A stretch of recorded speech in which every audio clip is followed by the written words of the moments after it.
because he needs to record that song, or if he's a mentor for the Superstars contest. But anyway, sounded great. It's really to be able to do a cappella like that and pull it off. Wow. Was that a cappella? Because I heard a little beat in there. I heard some beatbox and some hip hopping beat. Boom, boom. That was boom.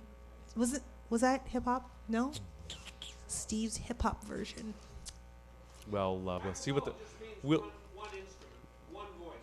we'll see what the produced version ends up with when he ends up recording that once the restraining order is lifted. Okay. If you need a paralegal. Now we're just getting back. Are you a paralegal? Yes. Are you? Yes. I didn't even know that, Lisa. I'm going to sue your butt. No, just joking. All right. Well, I'll have to pick your brain later. Okay. We're going to continue the conversation about the mutual responsibility. We got Barbara Mercer here. Barbara, great to have you on the show. Great to see you. Great to see you, Hugh. Thank you for having me again. Well, it's always great to have you on the show, and thank you for the book of the poetry that you released last year. It's you're very much welcome. appreciated. So now what's your, I was a little bit surprised actually when I saw you were involved in the roundtable discussion, because I didn't know that you were really, so involved in these kind of global issues. It's so amazing. I've just had Encore Painting Limited paint the old wood on the outside of my house because it was falling apart.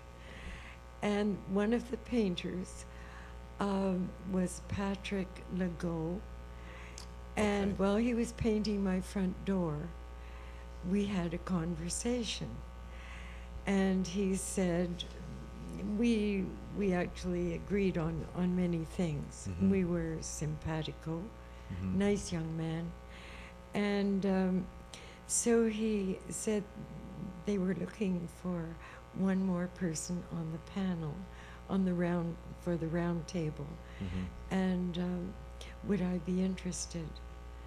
And I said I'd like to think about it. Yeah. I thought about it overnight and received the invitation before I'd finished thinking about it, and said yes, of course, this is important. Yes, I would like to. Except that I don't really know what I can contribute.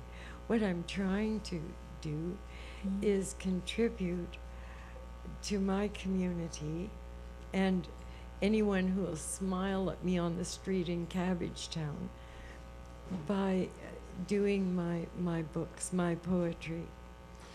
Well, it sounds like probably like a lot of people, you're living your life, you're doing your art, you're doing your life as best as you can be, and you see that there are problems, and you're not sure what you can do about them, but you're willing to participate in a conversation like is going to happen tonight. Yes, and also I'd like to hear others' views in a relaxed conversation. I want to hear what other people are thinking as well. Well, okay, so now what do you think some of the biggest problems are when you look around the world? Like, what are some of the issues that really concern you? Well, greed, lack of respect for others' beliefs, and humanness, all of those things that you've mentioned before. Mm-hmm. I'm concerned about them too. And the struggle that everyone is going through. There's a lot of depression, and it's sad because it could be beautiful if we just respected each other's needs and talents, and it's not like that. It seems to be all money. Is it getting worse? I mean, you've been around longer than some of us, yes, and yeah. Have you seen a change over the years? Oh, yes. What have you seen? How have you seen things change? I've seen it with people who pretend that money isn't interesting to them, that they don't need money. But in actual fact, it's a guise, and when you are close with them, you find out that's what their real goal is. It's the money. And they're not, these are not poor people that I'm talking about. I just had a situation like that. But what is happening, I found with creative people, musicians especially, and myself, we're sharing our talents and not asking for money. And it's quite wonderful. And this is totally different to what I've had in the past while. So you're working with, these are, you know, a group of younger people, for the most part, that and Patrick, who you ran into painting your house. Are you finding a new spirit among some of the young people that you're working with? Well, actually, the people I'm working with are not that young. I have 2 new musicians. The last musician you met. Right. Yes, and our idiosyncrasies got in the way of really creating joyfully. I see. And so I have 2 new musicians. They're performing at Pride, and they're older. We all have gray hair. You know, I got to ask you, though, Barbara, because, I mean, here you are, a nice person, concerned about the issues, and yet your idiosyncrasies got in the way with your partner who you were doing music with, and it's saying, you know, that is the human condition, right? We're going to have differences of opinion. Relationships are going to start, they're going to begin, they're going to flourish, and they're going to end at some point. Like, is there any, you know, does the human condition allow for a situation where we are going to be able to overcome a lot of these issues? Because a lot of these issues are hitting the wall now. I don't know how. I don't know how. I just know what I can do day by day with my life. Okay. And I don't know.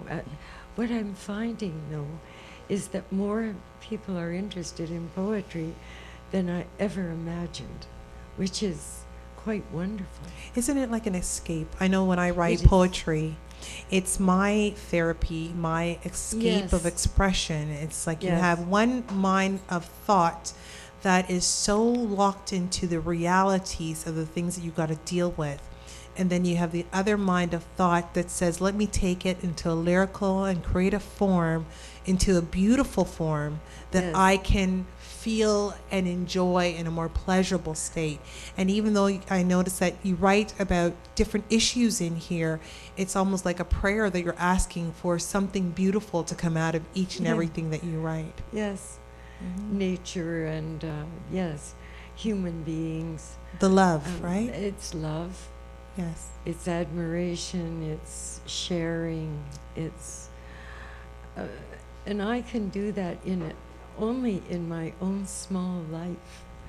I don't know how to do it with the rest of the world. How do you find it a challenge? I noticed that you lived in Cambridge. You were born in Cambridge, Ontario. Do you find that there's like these potholes in life where people stop and realize what the value is really? We're talking about money earlier. You say that people are all about the money. That's one value compared to the value of life. Yes. As you've gone through your stages to where you are now, where was it for you that you acknowledged that difference between the value of money and the value of life? Probably when I wasn't earning very much money. And I had to face the fact, because of my career, that I was never going to earn much money. And the value of life was creating something to share with someone else, whoever would be around. And it didn't matter that economically these changes in your life occurred. It was this was what meant more to you at that point? Yes. It meant more for me to be able to paint and write poetry and share it than getting money for it.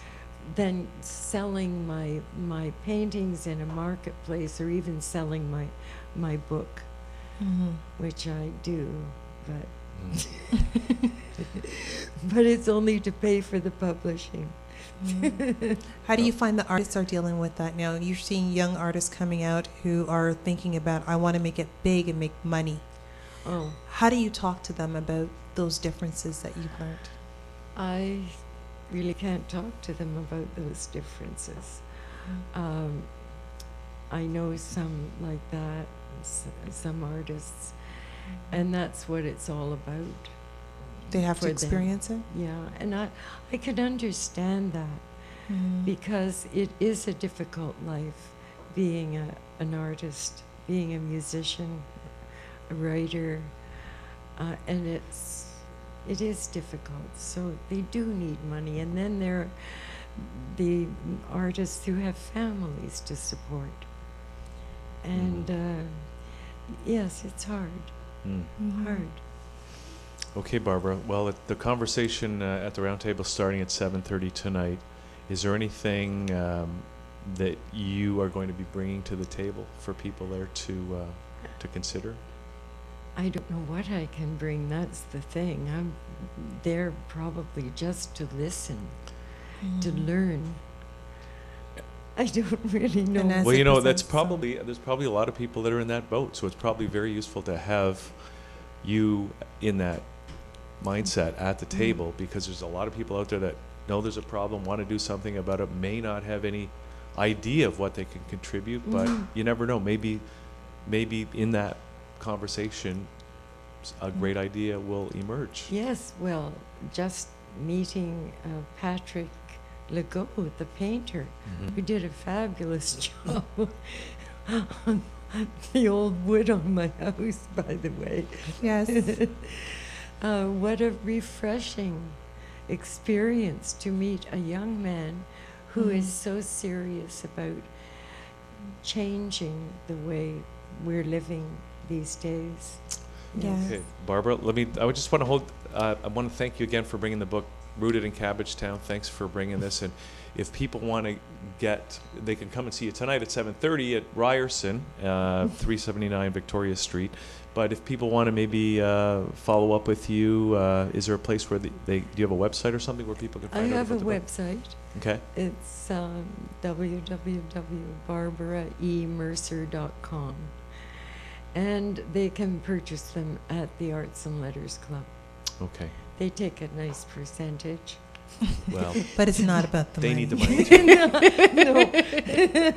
No, it isn't about the money. That's fantastic. You have a beautiful spirit, Barbara, by the way. Thank you. So Really have beautiful. you. And so has Hugh. Of course, I'm madly in love with Hugh. Thank you, Barbara. It feels good to be loved. You got love. All right, Barbara, thanks. And we'll see you again, I'm Okay. sure, sometime soon, even if we don't anticipate it. Like, I would have never expected this. I So know. thanks for coming on the show I again was today. surprised as well. Incredible. I want to sign that for you. Okay. All right. Okay. Thank you. So So who we're we gonna got? take a little break while Barbara signs the book, and there's a pen, and we're gonna come back with Eric Hellman and continue this conversation. We're gonna he's a communications coach, writer, and consultant, and I'm we're going to looking ask forward to him that. how they make the mayonnaise. I need to know the secret. And who do we have coming up next?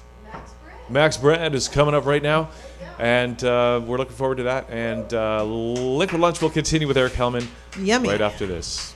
Yum, yum.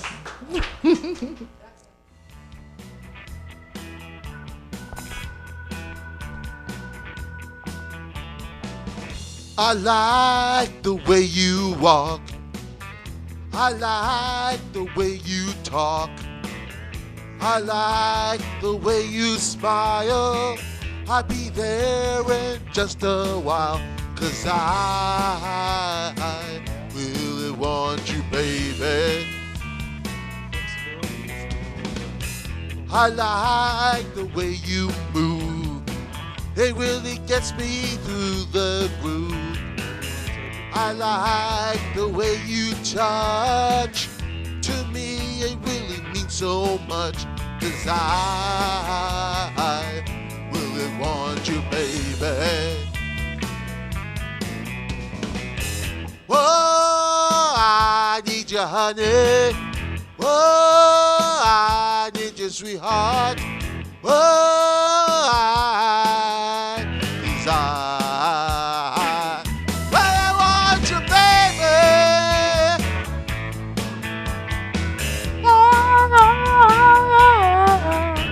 Cause I really want you, baby. This is the night I've been longing for.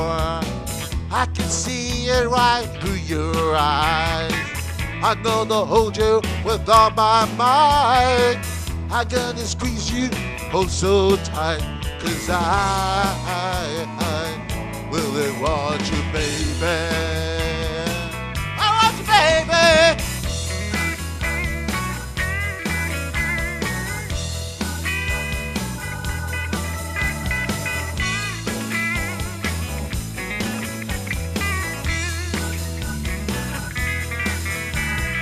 I really want you, baby. 'Cause I can get you through the groove.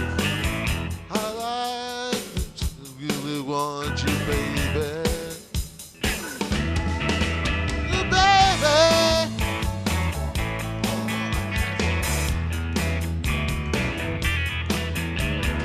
I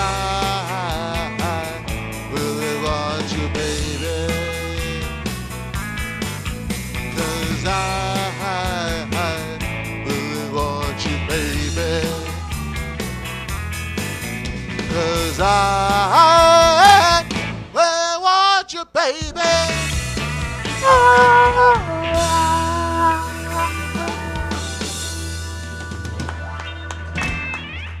Thank you.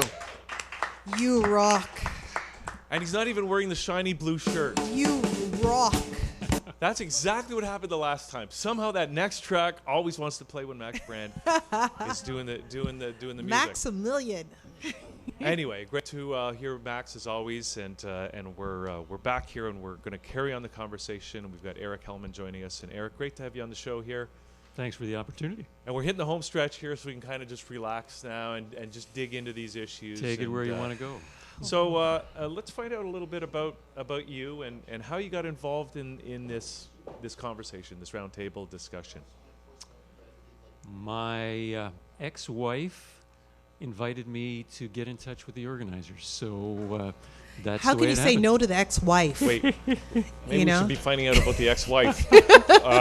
We're still on good terms, and I was over one day, and she says, we got this thing happening, and maybe you want to do it. So I just put it out and said, if I can be of help. That's really what it's about, right? It's how can we help here? If there's something that you've got that you can contribute, makes it go better. If not, let somebody else have the seat. So no big deal. Okay. So now what's your understanding of what's going to happen tonight, the process? Because I understand the process is very important. It's called Roundtable Live. There are 7 designated panel members, and we're going to be each doing sort of addressing a question that we've been given. So it'll be exploring the nature of change, how we create change, and looking at some of the conflicts and the difficulties that we're having. That'll be the first half of the night. The second half of the night is everybody who's present being able to engage in their own roundtable conversation. So that's not just talking heads, listening to them, but it's being able to engage and use our own voices and share our own opinions and ideas and feelings about what's going on. What do you hope to gain from this? Why have this roundtable in the essence of what is it going to bring at the end of the night? What do you want to see happen? Well, I'm not one of the organizers, so I won't speak for them, but what I get from it is that it's someone's and many people's desire to make a difference. And the belief, I think, that I see at the heart of this is that the way that we're making change right now, trying to push other people into taking action or forcing others and convincing, manipulating, controlling, isn't working. So maybe it's about each of us finding our own voices, contributing what we have, whether it's a voice or a listening ear, and being part of growing the awareness of things, but also the solutions to things. So you're putting together, you're building. This is the building blocks, a discussional, communicational building block that's going to be the basis or foundations for this change that you're hoping to come. It kind of sounds like a motif to say we want change. Everybody wants change. That's why they voted for Obama. About to say Obama. Yeah. And look what they got. Yeah. They got change. They didn't get the dollars, but they got the change. but the change that you want to see come forward. Now, talking with you before now, we talked about going deep to get to these core roots of where the change is going to come from. Do you feel that the public is ready to welcome these changes? And if so, what do you think is how they're going to respond to this? How are people going to resolve their conflicts with the changes that they've never experienced before? This is all new. You know, I think we've been ready for change for a long time, and we've been part of it. So, having grown up in the 60s, there was a ton of change in everything from women's liberation to environmental awareness to workers' rights to labor movements to integration. There was a lot of change. But I've been involved in the change movement, if you will, in the field of change for close to 40 years. And what I experienced in my early work was that we would find an answer that we thought was important and we would try to tell other people to live it. That was also part of where the 60s was, the Democratic Convention and the riots and all sorts of things.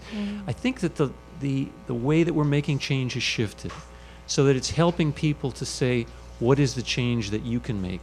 What is the change that you want to make? So it's entrepreneurship. It's creative innovation. It's people like the Kielburgers who are doing the Me to We program. It's kids who are 6, 7, 10, 13, getting involved in campaigns that are helping kids in China who are in sweatshops.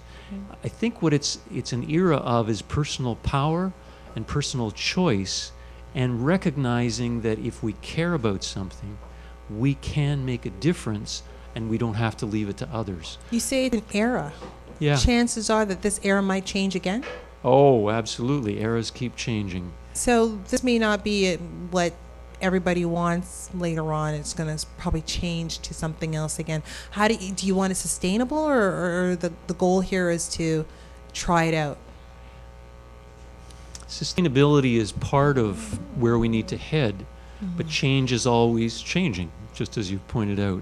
So I think for me, the era is beginning to listen to ourselves, recognizing that we have that human nature that you both spoke about earlier with Barbara. We have our darker side, we have our challenge side, we have our ego side, as Julian and Trey were talking about earlier. How do we get a handle on that? When the conflict comes up in a marriage, for example, how do we not just beat the other one down or use the biggest bomb that we have that knocks the other one out of the water, but begins to listen? How do we begin to listen to our hearts, to our feelings, to our terrors? How do we begin to say no when somebody asks us to do something that crosses our values and our boundaries in work? There's so many places where we as individuals need freedom, but yet, so we're in a time of contrast right now between light and dark, between great fear growing in the world and a huge upswelling of empowerment of people like the Occupy movement saying, this has to stop. And if nobody else is going to say it, I need to. So it isn't also an Obama who says, I believe that we can make change, just as he did on the south side of Chicago. But it's not just following leaders, it's saying, he's one person, but we're 360 million in the country, or 33 million in this country. So it's individuals finding their voice, but moving through the fear that says, but I can't say that. I'm just one person. Why would anybody listen to me?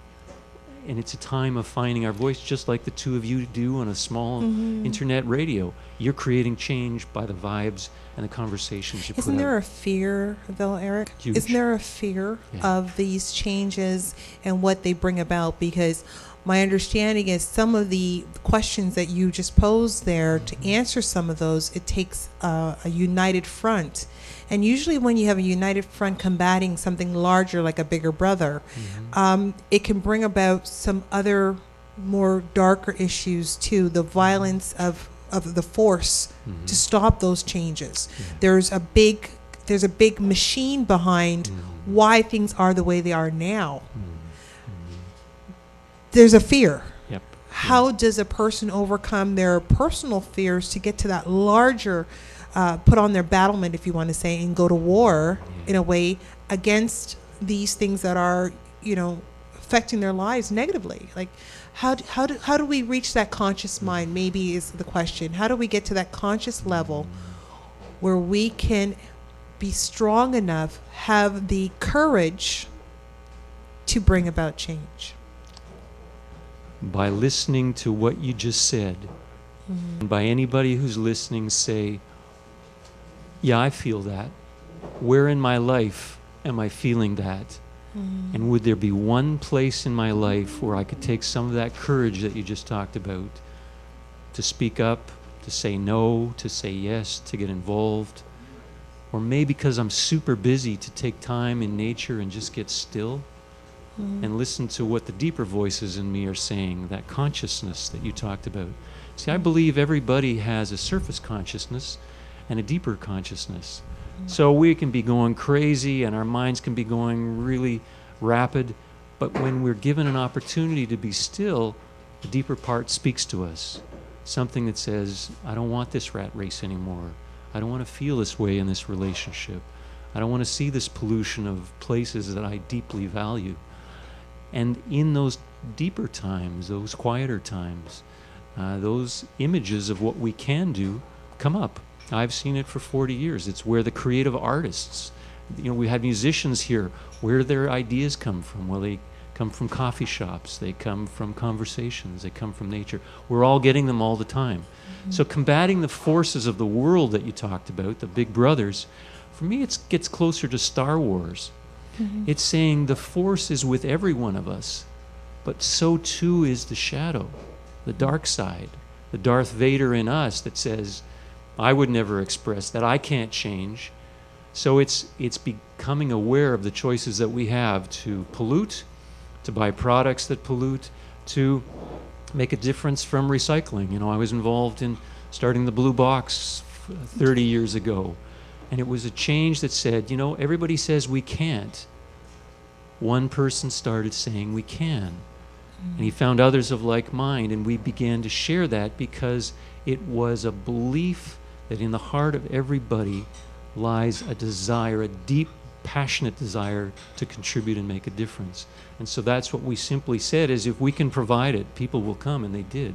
And it's gone around the world. And this is kind of like how this round table is going about right now, is you're finding those that want to be part of the action, right? And the conversation. And the consideration. And the awareness and the listening.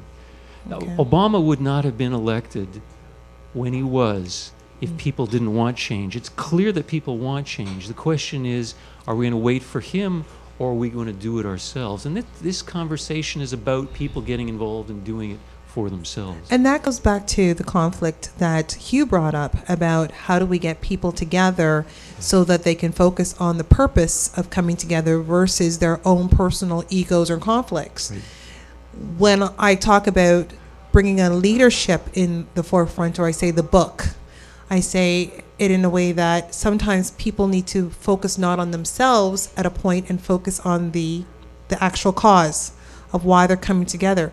If you have people with these individualized concepts coming together, does that not create those conflicts? Isn't it not easier if there's just one person who represents the mass and speaks on behalf? We're so used to that schooling. We were talking about it earlier with Julian and Trey.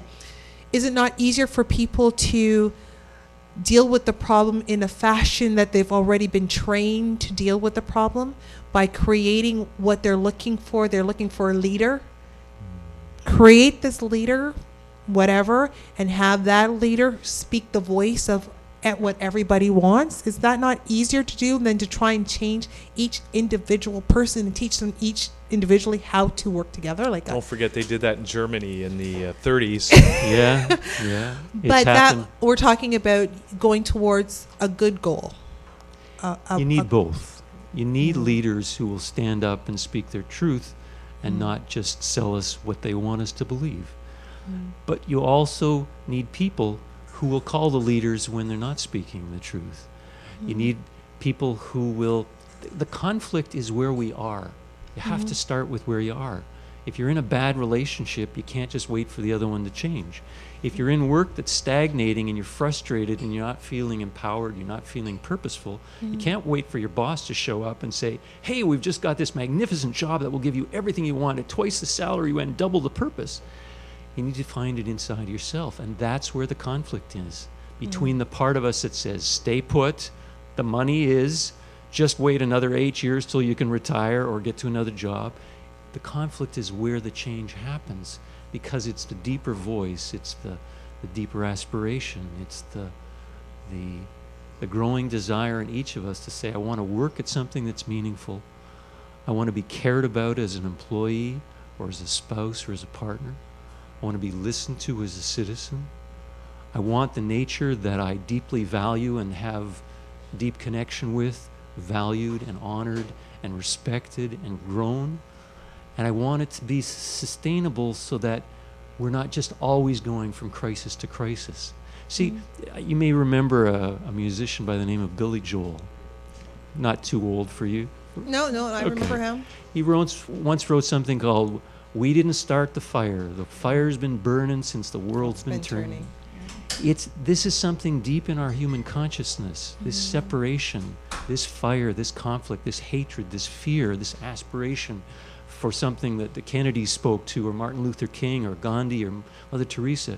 This is in us as human beings, and it is through the conflict, through the struggle, that we're finding this deeper place that says, even if nobody else stands up and says it, I'm going to be part of Occupy Toronto. Even if somebody else isn't starting the round table, I'm going to launch this event. Even if somebody else isn't going to have this conversation on CTV, CBC Global, I'm going to sit in a studio in downtown Toronto and talk about these issues. You've cared about it since you're 6. It's not going to leave you because it's part of who you are. And it's the conversations. And also, how do we create change more effectively? What have we learned over those 40, 50, 60, 100, whatever the years they are, to move from confrontation into collaboration? Do you think we've come to that point now where we can do it? Like, you know, we can try it years ago, you can try decades or eras ago. It's been tried and failed and tried and failed. Do you think that we are now at a conscious level as people today that we can try it now and be more successful? We are being more successful, and being more successful all the time. There's more speakers out there speaking to people about listening to your heart, not just listening to the bucks. So, you know, when my father grew up, he was told, you can't be artistic, you can't be musical, you have to work at something that is the best thing that you can. And he shut his side down, his creative side down. He didn't have the encouragement that we have in 2012, where people are getting encouragement through American Idol and So That You Think You Can Dance and other places like that. And superstars.ca. And superstars.ca, exactly. With a Z. Right. We're getting so much encouragement. So it's part of not just trying to change people, it's supporting each other to make these changes ourselves, because the Kielburgers, and there's something called Birth 2012 with Barbara Marx Hubbard. She is somebody who once ran for the vice presidency of the United States. She's looking at that date where, you know, the Mayan calendar ends in December. And she says, wait a second, this doesn't have to be cataclysm. This can be birth of a new consciousness on the planet. And there are hundreds of thousands and millions of people around the world beginning to focus and say, what do we do to create that? So it's again this light and dark time where we're moving into more crises, but we have more of the new consciousness, the spirituality. A new world? We are in the midst of creating it, but each of our choices is making a difference or Wow. contributing to the problem as it is. Wow. Okay, well, people can. I'm going to be part of an era where there's the first black president, a new world changes. I was born in the right year. Plus, A you're getting female 13 president? Yeah. You're going to get 13-strand DNA too, Lisa. 13 Yeah, you're going to DNA? fifth density. Whoa. Baby. Really? There's Oh, yeah. another conversation. Wow. Fifth density. It's happening this year. Seriously? I don't know. Eric, I mean, these things, I mean, people are talking about all kinds of stuff. There's lots Whether of it's the changes. conspiracy stuff Yep. or the Illuminati or aliens or fifth Right. density. There's a lot. There's a lot of awakenings. The key is that that's true. We're questioning who we are as human beings. Right. Where did we come from and what power do we have to make a change? But we need to keep grounding it in our own lives so that we don't get too far out there and lost from what do I do with my job? What do I do with my garbage? What do I do with my relationship? Do I treat other people like dirt and Isn't just try to garbage get and what I want? relationship the same? No? Well, you Okay. see, there's the key. What do we do with our How do we garbage? transform? One story, a client and friend of mine, a guy by the name of Recycle. Scott Gallagher. He was addicted to all sorts of substances, heroin, crack cocaine, alcohol, etc., for 24 years or so. He was a headhunter as well, and after his recovery, he was in headhunting and saying, I'd like to talk to kids about how to deal with addictions in schools, but I can't find a way to do that and make money. And eventually he just said, I have to do that because I care too deeply. And he started talking to kids, and he went across North America talking to kids about how to deal with bullying, how to deal with drugs, how to deal with pain. And he eventually came to the point of saying, the key is love and acceptance of yourself and acknowledging the pain, and there is something you can do to change. It's people like that who are growing in society who are saying, I've dealt with my own shit, I've found a way through, it ain't perfect, but I want to contribute. And that's what this round table is about. The artists, the lovers, the painters, the people who are saying, I'm not just going to sit and wait. I know want my change now. voice matters. I want change now, and I'm not just going to wait for gotta be Obama perfect. or Stephen Harper or somebody else Or to do Hugh that. Riley. Yeah, exactly. Or Hugh Riley, but you're making You're it gonna in do your it. own way. You're going to do it. I love that. I love the round tables concept. I love the objective of what it's all about. The fact that you're creating a medium for people to actually come together and make the actual steps matter. I think we've had a lot of discussions over the years. We've talked it down to the ground. I think we talked people bored of it to the point now they're just waiting. Okay, who's going to take action? What's going to happen? When is it going to happen?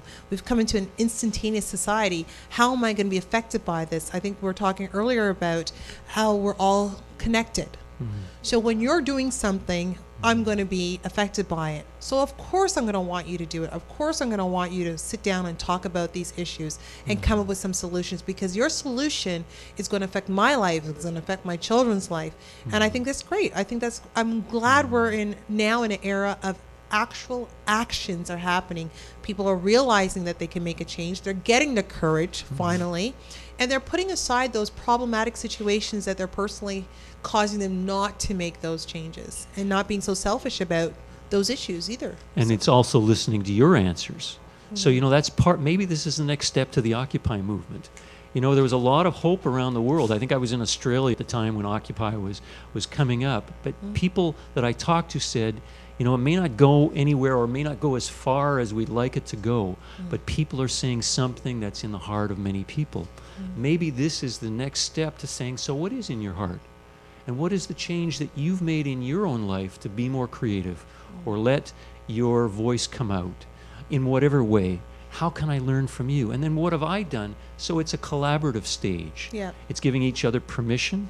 It's listening to each other, which many times in change movements we haven't done. It's about my way or your way. Occupy, and what Trey was saying earlier is he's walking through the site and people are saying, we're not exactly sure, but it's the process that's beginning to become as important as the way to do it. Right. If we can collaborate, we're going to get enough ideas here about finding some of those new alternatives and putting things into action ourselves, and then taking it up to higher levels as well. So That's a great point, because we've seen, as you said earlier, history's been nothing but a process of change. But I think for the first time, really, we are seeing people saying, hey, I don't know the answer. But guess what? We got a process where we can have a conversation about it, and that's exactly what's going on tonight down at Ryerson, and of course you're participating in it. And you're good on segues, Hugh. Well, thank you. I watched a lot of TV growing up, and I learned from the best. Really? And Lisa, you mentioned instant gratification, and it's after 6 now, so it's almost instant gratification if you can get down to Ryerson, which is just around the corner from where we are right now at 379 Victoria Street, the Kerr Hall Gymnasium. You're going to be there. You can also do it online. If you can't make it down in the next hour, you can go to mutualresponsibility.org/roundtable, and there's a place to connect via the internet. So people can see the stream absolutely live, which is great. And Eric, do you have a website if anybody wants to get in touch with you? Yeah, I think it's myname.com. So it's Eric like the Viking with a C, Hellman like the mayonnaise, so it's ERICHELLMAN.com. Okay, and Eric. how do they make the mayonnaise? You know, there are some secrets you just do not. You got to break a few eggs, Lisa. You got to break a few eggs. Back to the conflict again, right? Okay. Crack an egg. But yes, something white and smooth can come out of it. You never know where conflict will take you. Well, we're getting into the evening hours on this one. Absolutely. Eric, but thanks for doing this. Good luck tonight. Have a great conversation. We probably are not going to be there. Maybe we'll catch it. I'm sure you're going to record it. We can catch it afterwards. But we had a great conversation today. Lisa, I learned so much. Thanks for coming down and doing this today. Thank you for having me. I know you got to rush and get back up to Brampton. I got to catch my flight back to Brampton, Ontario. But I'm hoping you can stay around just for a few more minutes because coming up right after this, when we end the show here, it's Ken Skinner's birthday today. Woo! And I don't know where he is, but he's a big 5-0. Ken Skinner is, I didn't want to say it, but 50 years old. I didn't say 50. He's a good friend of mine. 50. I've known him for over 20 years. He's awesome. And talk about people who are just getting on with it and doing great things, great creative things. And in fact, Ken's written this song called Prayer for Peace. Right. And we've been playing it all week here. It's been the Jazz Festival here at the Now Lounge. And I think all the staff here are all in agreement that the new song that Ken's written is just totally awesome. And we're gonna get Ken to hopefully play this as just to close out the show today. Okay, that sounds great. A great way to end the show. Sorry, were you gonna say something, Lisa? I just wanted to say that the Now Lounge has the most amazing staff here. They're all great personalities, great people, and they look like models. They all look great. They're all fabulous. You got to come down to the Now Lounge. Definitely. And I want to thank them for allowing us to do this here. Absolutely. This is amazing. I've never been to Now Lounge. Now that I know it, now I will continue to come. It's all about the now. So we will be here again. Well, not only that, it's the Jazz Festival right now, and every night this week up until Saturday night is a Jazz Festival here at the Now Lounge till 5 in the morning. Ooh. Funky I venue. hate to promote that because I have to be here till 5 in the morning. But anyways, 5 a.m. That's like England. That's what we do in England. We party till like 5 in the morning, 7 a.m. sometimes. So we're gonna go out with Ken Skinner playing Prayer for Peace, and just thanks again, everybody. Thanks everybody here at the Now Lounge. Thanks everybody for coming on the show. Don't forget Superstars with a Z.ca to go register in the contest. So Ken. Happy birthday, buddy, and we want to hear the song. Happy birthday to you. And that's it for the show, except for Ken's performance. We'll see y'all again tomorrow at noon for Liquid Lunch right here on thatchannel.com from the Now Lounge. Hello, ladies and gentlemen. My name is Ken Skinner, and as promised, I'm going to play an original composition called Prayer for Peace, and I hope you enjoy it.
Thank you.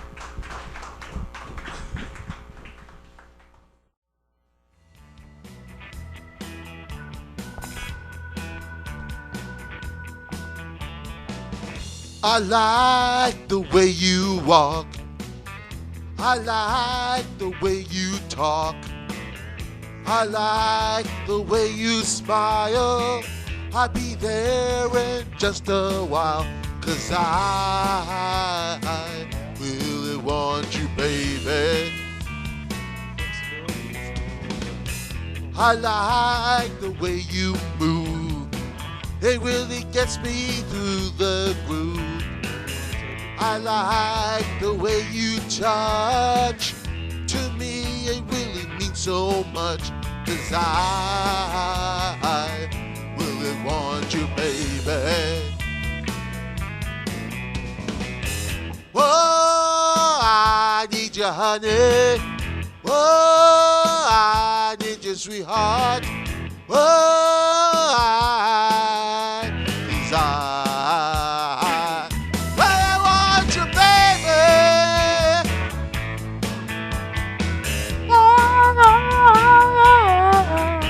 Cause I really want you, baby. This is the night I've been longing for. I can see it right through your eyes. I'm gonna hold you with all my might. I'm gonna squeeze you oh so tight, 'cause I really want you, baby. I want you, baby.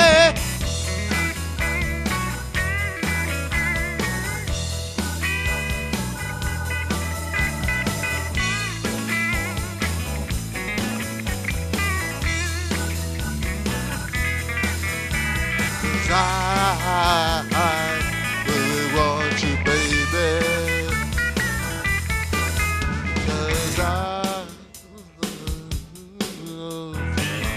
can get you through the groove. I really want you, baby.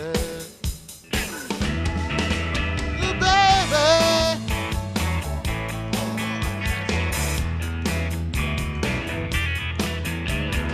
I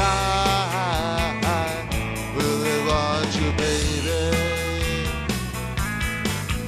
'Cause I really want you, baby. 'Cause I